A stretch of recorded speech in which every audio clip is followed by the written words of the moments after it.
Assalamu alaikum wa rahmatullah. Peace and blessing upon all of you. One day one Sahaba radiallahu ta'ala anhu was asking to Prophet Muhammad sallallahu alaihi wasallam, what is the best deed, O Prophet of Allah subhanahu wa ta'ala? Prophet Muhammad sallallahu alaihi wasallam said, the best deed is prayer on time.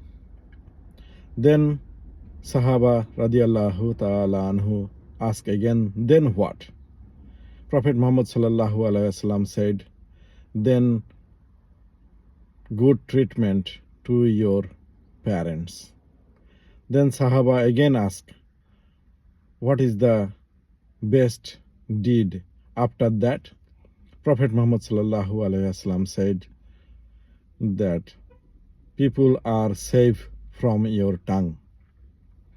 So Prophet Muhammad sallallahu alaihi wasallam described the first one is prayer on time, second best deed treatment to your parents, third one is people are safe from your tongue.